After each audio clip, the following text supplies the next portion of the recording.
पुन्हा एकदा वचनात बोलण्याची संधी मला दिली त्याबद्दल तुमचे मी आभार मानते. आपण पाहतो की या आठवड्यामध्ये आपण 3 दिवस उपासना प्रार्थना करत आहोत आणि प्रभू अद्भुत रीतीने आपल्याला चालवत आहे. कालच्या दिवसामध्ये परमेश्वर आपल्याला आशीर्वाद दिला आणि आपल्याला काल वचन दिलं परमेश्वराने गणना 6 आणि 24 परमेश्वर आशीर्वाद देव आणि परमेश्वरचे संरक्षण हालेलुया. हे वचन परमेश्वर आपल्याला महिनाभर सांगणार आहे. वचन आम्हाला महिनाभर काय करणार आहे? आशीर्वाद देणार आहे. आणि आज पण परमेश्वर आम्हाला आशीर्वाद देणार. साखरीची प्रार्थना आजचे प्रेयर आपण ठेवलेले आहे आणि प्रत्येकाला परमेश्वर आशीर्वाद देणार असा माझा विश्वास आहे. Hallelujah. Hallelujah. Praise the Lord. देव आत्मा आहे आणि त्याच्या उपासकांची उपासना आत्म्याने आणि प्रेमाने केली पाहिजे. त्या ठिकाणी बसलेला असताना प्रत्येक जण देवाला समर्पित असं झालं पाहिजे. आपल्यापासून आपण देवाचं गौरव करायला पाहिजे. आपल्यापासून आपण देवाला धन्यवाद दिला पाहिजे. परमेश्वर काय मला आशीर्वाद करणार आहे. माझं वचन पाहूया. गलातीकरासपत्राचा 6वा अध्याय आणि वचन 7. गलातीकरासपत्राचा 6वा अध्याय आणि वचन 7 काय सांगतो पहा. फसू नका. फसू नका. देवाचा उपहास व्हायचा नाही. देवाचा उपहास व्हायचा नाही. कारण माणूस जे काही पेरतो त्याचेच त्याला पीक मिळेल. हालेलुया. या ठिकाणी पाहून गलातीकरासपत्राला सांगत आहे की फसू नका आणि तेच वचन आपल्याला सुद्धा लागू होतं. आपण पाहतो की फसू नका. देवाचा उपहास व्हायचा नाही. उपहास म्हणजे काय? चेष्टा, मस्करी है ना, थट्टा. देवाची थट्टा, देवाची मस्करी होणार नाही. तुम्ही फसू नका. आता या ठिकाणी फसू नका आणि फसवू नका हे दोन शब्द कसे आहेत? वेगळे वेगळे आहेत. फसवू नका म्हणजे आपण दुसऱ्याला फसवू नका आणि फसू नका म्हणजे आपण स्वतः नाही फसलं पाहिजे. बऱ्याचदा लोकांना असं वाटतं, मनुष्याला असं वाटतं की मी एखादं पाप करत आहे आणि मला देव बघत नाही किंवा परमेश्वर मला बघत नाही. एखादी वाईट गोष्ट मी करत आहे, एखादी चूक मी करत आहे, हे परमेश्वर पाहत नाही. अशा उद्देशाने मनुष्य काय करायला जातो? पाप करायला जातो. पण पाप करताना स्वतःच फसला जातो. देव कधी फसला जातो का? फसल का? नाही. करण्याच्या ठिकाणी वचन स्पष्ट सांगते की फसू नका. देवाचा उपहास व्हायचा नाही. मनुष्याला वाटतं की जे पाप करत आहे ते परमेश्वराने पाहिले नाही आणि मी देवाला काय केलेलं आहे? फसवलेलं आहे. परंतु ज्या वेळेस मनुष्याच्या मनामध्ये असं विचार येतो त्यावेळेस तो स्वतःच काय करत असतो? स्वतःला फसवत असतो आणि म्हणून पाऊल म्हणतो की फसू नका. देवाचा उपहास व्हायचा नाही. हिंदीमध्ये खूप छान वचन सांगितलेलं आहे की धोका न खाओ, परमेश्वर चट्टो में उड़ाया नहीं जाता, क्योंकि मनुष्य जो कुछ बोलता है वही काटता है. हालेलुया. हालेलुया. फसू नका. देवाचा उपहास व्हायचा नाही. जो देवाला फसवायला जातो तो स्वतःच फसला जातो प्रियांनो. आणि म्हणून पाऊल खूप सुंदर आहे सांगतो फसू नका आणि फसवू नका आणि तुम्ही स्वतःला फसवून घेऊ नका तर देवाचा उपहास कधीही होणार नाही. आपण पाहतो पवित्र शास्त्रामध्ये एक उदाहरण सांगितलं आहे परमेश्वराने येशू ख्रिस्ताने की एक उधळ्या पुत्राचं आपण उदाहरण पाहतो. उधळा पुत्र आहे, एक मनुष्य आहे आणि त्याला 2 मुलं आहेत. एका गावामध्ये एक मनुष्य होता, त्याला 2 मुलं होते, थोरला आणि धाकटा. काही दिवसानंतर धाकटा म्हणला बाबा जे संपत्तीचा वाटा आहे तो मला देऊन टाका. आणि बापाने जाणलं, विचार केला की मुलगा तर काय करत आहे? संपत्ती मागत आहे. आणि बापाने दोघांचे सेम वाटे केलेले आहे. थोडे दिवस तो बापाजवळ राहिलेला आहे आणि थोड्या दिवसांनी आपली सगळी संपत्ती जी त्याच्या वाटेला आली होती ती गोळा केलेली आहे आणि दूर देशी निघून गेलेला आहे. बापाला माहित होतं मुलगा जे करतो ते चुकीचं आहे, मुलगा जे मागत आहे ते योग्य नाही आणि त्याचा उपयोग योग्य करणार नाही त्या पैशात. परंतु बाप काहीच बोलला नाही. बापाचं तुझं प्रेम होतं. तुझ्या वेळेस घरातून निघाला, बाप त्याला काही बोलला का? अडवलं का? नाही. मुलगा घरातून पण निघाला तरी पण बापाने त्याला अडवलं का? तो बाप त्याच्या मागे गेला का? नाही गेला. बाप होता त्या ठिकाणीच राहिलेला आहे. त्याचं कारण एकच आहे की ज्यावेळेस तो मुलगा निघून चाललेला आहे घरातून, बापाने विचार केला असेल की जर मी त्याच्या मागे जर मी गेलो, त्याच्या मागे जर मी हिंडलो मुलाला माझी काहीच किंमत राहणार नाही. मुलगा माझं काय करणार? चेष्टा करणार, वागायचं तसंच वागणार. आणि बापाला ठाऊक होतं की एक ना एक दिवस तो पुन्हा माझ्याकडे येणारच. आणि म्हणून बाप शांत राहिलेला आहे, त्या ठिकाणी घरातच राहिलेला आहे. मुलगा संपत्ती घेऊन सगळं घेऊन निघून गेला, उपदेशी गेला आणि त्याने वचन सांगितलंय सर्व संपत्ती काय केलेली आहे? वाईट वागून सर्व काही उडवून टाकलेले आहे. सर्व काही संपलेलं आहे. आणि ज्या वेळेस सर्व काही संपलं, त्याच्याकडे खायला सुद्धा पैसे नाही, त्यावेळेस तो एका मनुष्याकडे गेलेला आहे आणि वचन सांगतो त्या मनुष्याने त्याला आपल्या डुक्कर राखण्यासाठी पाठवलेलं आहे. वचन सांगतं की त्याला डुक्कर खात असलेल्या शेंगा शेंगा देखील त्याला मिळत नाही. तेव्हा त्याला त्याच्या बापाची आठवण झालेली आहे. तर त्याचा बाप जर संगती असता त्याला काही कमी पडू दिलं असतं का? नाही. परंतु बापाने आपली जागा सोडली नाही. बाप म्हणलं तर ह्याच्या मागे फिरत राहिलो, जर ह्याच्या मागे मी गेलो तर माझ्या बापावर काय करणार? चेष्टा करणार, माझी किंमत ठेवणार नाही. त्याप्रमाणे प्रियानो, परमेश्वर देखील आपली जागा कधी सोडत नाही, आपली थट्टा कधीच होऊ देत नाही, परमेश्वराला उपहास कधीच होऊ देत नाही. परमेश्वर ज्यावेळेस आपण पाहतो, आपण जर देवापासून दूर गेलो पाप करून, परमेश्वरापासून जर दूर गेलो पाप करून, तर परमेश्वर कधीच आपल्या मागे येत नाही. परमेश्वर कधीच आपल्याला शोधायला येत नाही. परमेश्वर म्हणतो तू पाप केलं ना, तूच माझ्याकडे परत यावा, अशी प्रभूची इच्छा असते. आणि उतऱ्या पुत्राने बापाला सोडलं आणि तो दूर देश निघून गेला. पण ज्यावेळेस त्याला कमी पडलं, जेवणाचे पण हात धुवू लागले, त्यावेळेस वचन सांगितलं पुन्हा कुठे आलेला आहे? आपल्या बापाकडे. बाप गेला त्याला शोधायला, तू गेला ना, तूच परत तू नाही. अशा रीतीने परमेश्वर जेव्हा आपण पापापासून जर पाप केलो, आम्ही दूर गेलो, तर परमेश्वर कधीच आपल्याकडे परत येणार नाही. आपण परमेश्वराकडे जायला पाहिजे. पुत्राने घर सोडलं, बापाने सोडलं का? नाही. तसं परमेश्वर देखील आपली जागा कधी सोडत नाही. परमेश्वर जर जागा सोडली, प्रत्येकाच्या मागे जर परमेश्वर शोधत फिरला, परमेश्वराची काय होऊन जाईल? थट्टा होऊन जाईल, उपहास होऊन जाईल. म्हणून परमेश्वराने हा दाखला त्यासाठी सांगितलेला आहे की उदाहरण पुत्र ज्याप्रमाणे स्वतःहून परमेश्वराकडे आलेला आहे, त्याप्रमाणे ज्यावेळेस पाप करून परमेश्वरापासून दूर जातो, त्यावेळेस आपण स्वतःहून परमेश्वराकडे यावं, अशी प्रभूची इच्छा आहे. ज्यावेळेस आम्हाला प्रभू माहीत नव्हता, येशूची आणि आमची ज्यावेळेस ओळख नव्हती, येशू कोण आहे आम्हाला ठाऊक नव्हतं, त्यावेळेस येशू स्वतः आमच्याकडे आलेला आहे. Hallelujah, hallelujah. आम्हाला येशू माहीत नव्हता, परंतु येशूने त्याची ओळख आम्हाला करून दिली. हालेलुया. येशू स्वतः आमच्याकडे आला.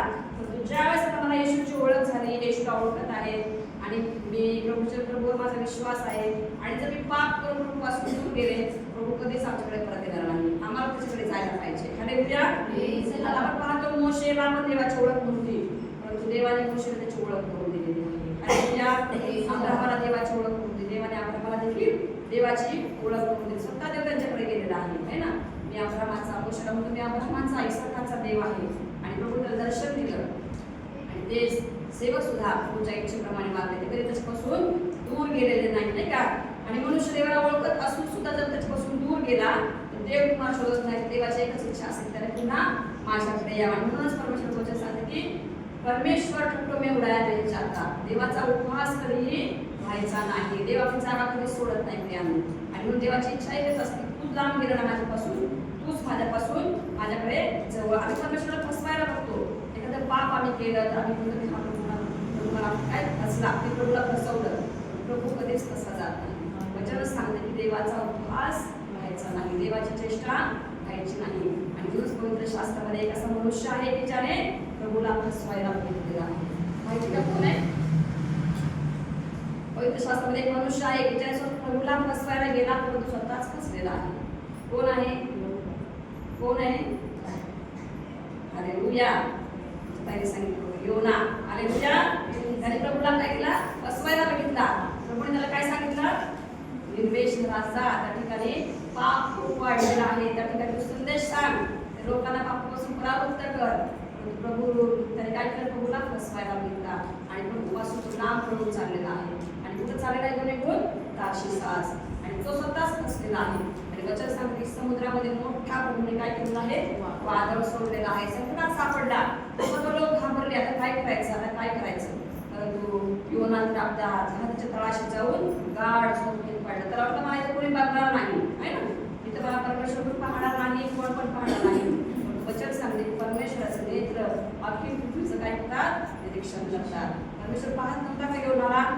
पाहत होता, परंतु योना देवाला फसवायला बघत होता. आणि वचन सांगते तो काय झालेला आहे? फसलेला आहे. देवाबद्दल पाप करून तो पळून चाललेला आहे. तार्शिसला जाण्याचं त्याने जहाज शोधलं. जहाजाच्या खाली एकदम तळाशी जाऊन गाढ झोपेत पडलेला आहे. आणि वचन सांगते की परमेश्वर त्या समुद्रामध्ये असं वादळ सोडलं, ते जहाज काय करायला लागलं? उडायला लागलं. आणि सर्व लोक काय झालेले आहेत? घाबरलेले आहेत. आणि घाबरल्यानंतर त्यांनी योनाकडे आलेले आहेत. त्यांनी सगळीकडे शोधाशोध केली. आणि तर योना दिसला नाही, कारण तो खाली एकदम जहाजाच्या तळाशी जाऊन झोपलेला होता. त्यांनी काय केलेलं आहे? समुद्र शांत होण्यासाठी त्यांना वाटलं की समुद्र काय झालेला आहे? जहाजामध्ये काय झालेलं आहे? माल जास्त झाल्यामुळे आता बुडणार. त्यांनी सगळ्या समुद्रामध्ये जे जहाजामध्ये जे माल होता ते खाली ते कसं चालू केलेलं आहे आणि ते खाली टाकून सुद्धा जहाज फिरकावे खाण्याचं नाही ना, समुद्र शांत होईना, तेव्हा त्यांनी योनाला पाहिलेलं आहे. आणि आपण वचन वाचूया. योनाचं पुस्तकाचा पहिला अध्याय 8 ते 10 वचन काय सांगतो बघा. योना त्यांनी त्याला विचारले, कोणामुळे हे संकट आमच्यावर आले सांग. कोणामुळे हे संकट आमच्यावर आले ते सांग. तुझा धंदा काय? तुझा धंदा काय? तू आलास कुठून? तू आलास कुठून? तुझा देश कोणता? तुझा देश कोणता? कोणत्या लोकांपैकी आहेस? तू कोणत्या लोकांपैकी आहेस? तो त्यांना म्हणाला, तो त्यांना म्हणाला, मी इब्री आहे. मी इब्री आहे. ज्या स्वर्गीच्या देवाने त्या स्वर्गीच्या देवाने समुद्र व कोरडी भूमी निर्माण केली, समुद्र व कोरडी भूमी निर्माण केली, त्या परमेश्वराचा मी उपासक आहे. त्या परमेश्वराचा मी उपासक आहे. तेव्हा त्या माणसास अत्यंत भीती वाटली. अत्यंत भीती वाटली. ते त्याला म्हणाले, तू हे काय केलेस? तो परमेश्वरासमोरून पळून चाललेला आहे. हे त्यास कळाले. हालेलुया. त्या ठिकाणी योना हा एक परमेश्वराचा सेवक आहे, परमेश्वराचा आराधक आहे, उपासना करणारा आहे, त्याची सेवा करणारा आहे. आणि त्याला माहिती आहे तो कशासाठी पळून चालण्याचं कारण पण सांगितलं का पुढे गेल्यानंतर 3ऱ्या अध्यायामध्ये. अशासाठी पळून चाललेला आहे. योना म्हणतो की हे देवा, मला ठाऊक होतं ज्यावेळेस परमेश्वराने निनवेचा नाश केला नाही, निनवेवर कृपा केली, त्यावेळेस योना म्हणतो मला ठाऊकच होतं की तू दयाळू, कृपाळू, क्षमाशील आहेस. हालेलुया. आणि म्हणूनच मी तार्शिशास पळून जाण्याची घाई केली. का चालला होता तार्शिशास पळून? स्वतः कबूल करतो देवासमोर, हे परमेश्वरा, मला ठाऊक होतं की तू करुणाळू आहेस, कृपाळू आहेस, पातकांची क्षमा करणारा आहेस. आणि असं असल्यामुळे म्हणूनच मी तार्शिशास जाण्याची घाई केली. कशाला जाऊ निनवेस? तू असेल तर क्षमा करणारच आहेस ना. परंतु प्रियांनो, परमेश्वराने आम्हाला आज्ञा केली आहे की आम्ही आज्ञा पाळलीच पाहिजे परमेश्वराची. हालेलुया. हालेलुया. आणि म्हणूनच योनाने त्या ठिकाणी पळून जाण्यासाठी त्या जहाजामध्ये तार्शिशाच्या जहाजात जाऊन बसलेला आहे.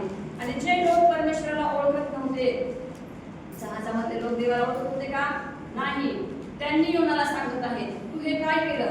तो ज्यावेळेस म्हणला, ज्या स्वर्गीच्या देवाने आकाश आणि कोरडी भूमी निर्माण केली, त्या परमेश्वराचा मी उपासक आहे आणि परमेश्वराने मला अशी आज्ञा केली, परंतु मी परमेश्वराकडून पळून चाललेलो होतो. हे ज्यावेळेस लोकांना समजलं, त्यावेळेस परमेश्वराचा त्यांना भय वाटत बघा. हा देवाचा सेवक असून सुद्धा परमेश्वराला तो घाबरला नाही फसवायला. परंतु जे लोक परमेश्वराला ओळखणार होते त्यांना सुद्धा परमेश्वराची भीती वाटली आहे. आता ह्या माणसाचं काय होणार? हा माणूस देवाला फसवून चाललेला आहे, परमेश्वराकडून पळून चाललेला आहे. आणि अशा रीतीने त्यांना काय झालेली आहे? भीती वाटलेली आहे. आणि ते म्हणतात की तू हे काय केलेस? हालेलुया. तू हे काय केलास? ते पण योनाला विचारत आहे, तू असं का वागलास देवासमोर? कारण त्याने सांगितलं होतं की मी असा मनुष्य आहे, मी इब्री आहे, मी असं देवासमोरून पळून चाललेलो आहे. आणि परमेश्वराने त्या लोकांनी त्याला म्हणून हे काय केलेस? आपण पाहतो त्या लोकांनी योनाला असा प्रश्न विचारलेला आहे. अजून एका ठिकाणी एक जण म्हणतो की तू हे काय केलेस, है ना.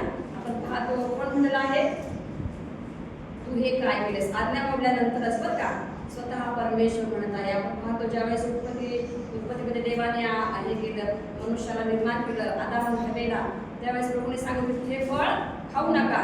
आणि हवेने खाल्लेलं आहे आणि आपल्या पतीला देखील दिलेलं आहे. त्यावेळेस परमेश्वर हवेला म्हणतो की तू हे काय केलेस? हालेलुया.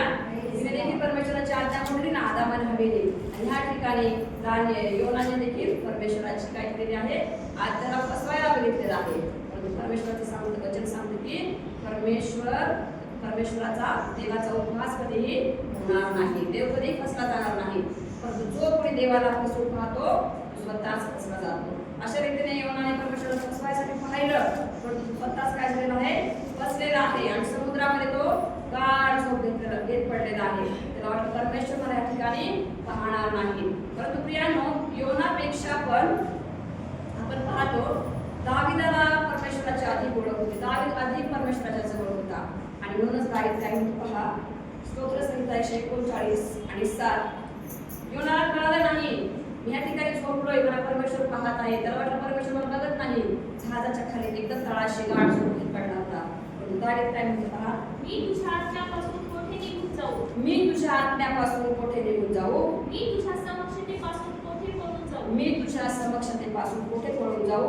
मी वर आकाशात चढलो मी वर आकाशात चढलो तरी तेथे तू आहेस. तरी तेथे तू आहेस. अधोलोकी मी आपले अंथरूण केले अधोलोकी मी आपले अंतरून केले तरी पहा तेथे तू आहेस. तेथे तू आहेस. Hallelujah, hallelujah.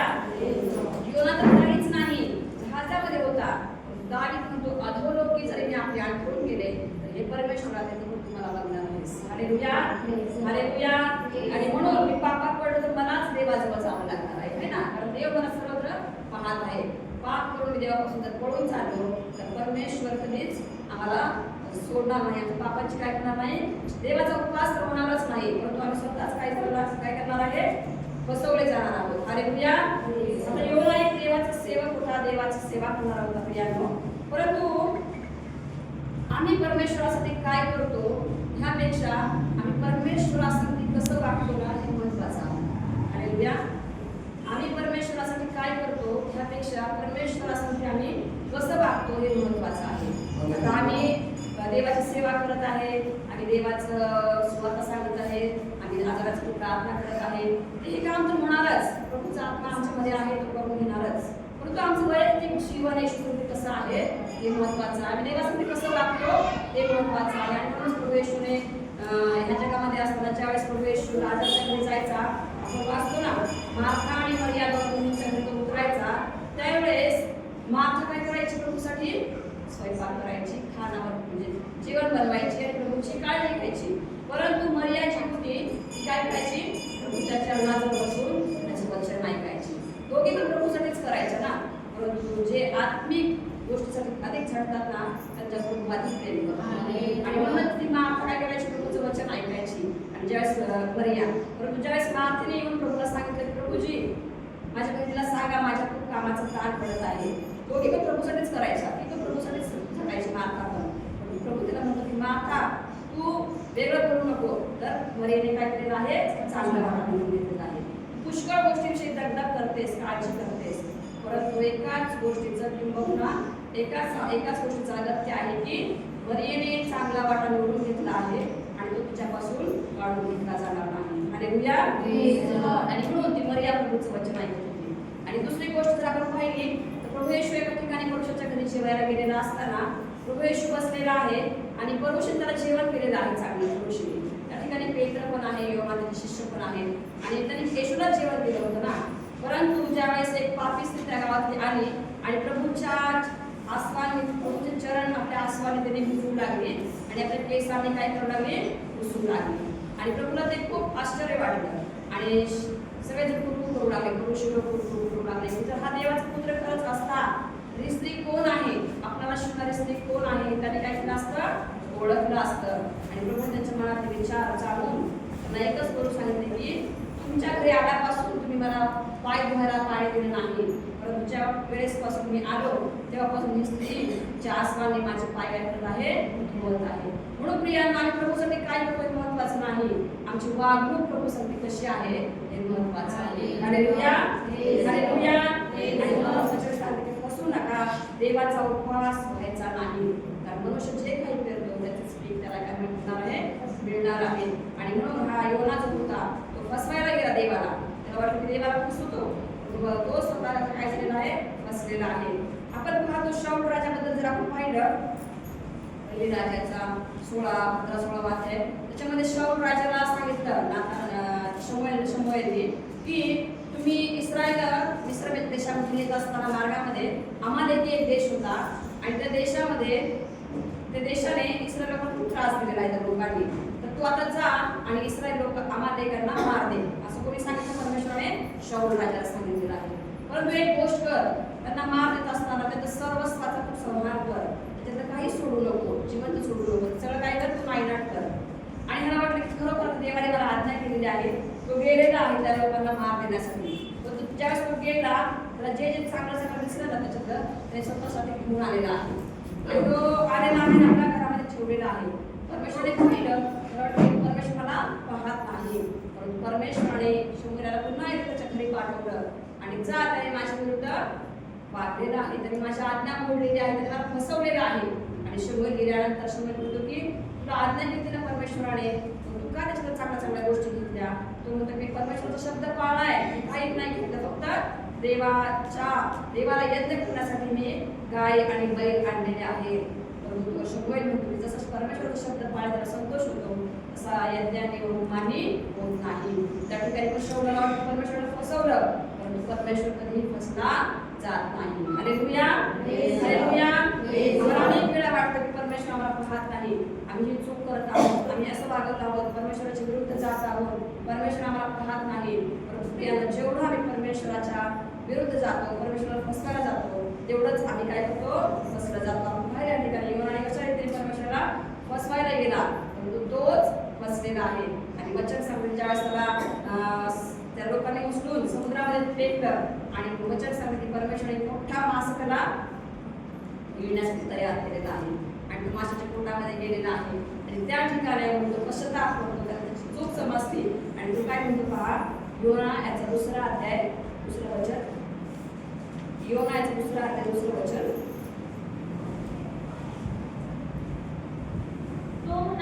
तो म्हणाला मी आपल्या संकटावस्थेत परमेश्वराचा धावा केला, तेव्हा त्याने माझे ऐकले. हालेलुया. तो माशाच्या पोटामधून देवाला आवडे मारत आहे, हे देवा आता तू माझ्याकडे बघ, तू तुला फसवलं, माझी क्षमा कर. त्याने पश्चाताप केला माशाच्या पोटामध्ये आणि खरोखर परमेश्वर त्याचा शब्द ऐकून त्याचा जीव वाचवलेला आहे. आणि आपण दाविदाने देखील पाप केलं होतं, ज्यावेळेस त्याने पश्चाताप केला दाविदाने, त्यावेळेस परमेश्वर त्याच्या पापाची क्षमा केली, पाप करून दूर गेले. देवाकडे स्वतः पुन्हा आलेले आहे पश्चाताप. योनाने पश्चाताप केला, स्वतः देवाकडे आला. दाविदाने पण पाप केलं आणि देवापासून तर दूर गेला, स्वतः त्याने पश्चाताप केला आणि देवाकडे. आपण पाप करतो, देवापासून जर दूर जातो, देव तुम्हाला कधीच शोधायला येणार नाही, कधीच देव तुमच्याकडे येणार नाही. जेव्हा आपण पश्चाताप करतो आणि देवाकडे पुन्हा येतो, देव आम्हाला आमची वाट बघत असतो. हालेलुया. ज्याप्रमाणे पुत्र गेल्यानंतर बाप 7 महिना का जेव्हा वाटेत डोळे लावून बसला होता, त्याची वाट बघत होता, आज ना उद्या माझा मुलगा पुन्हा येईल, आज ना उद्या माझी मुलगी पुन्हा येईल ना.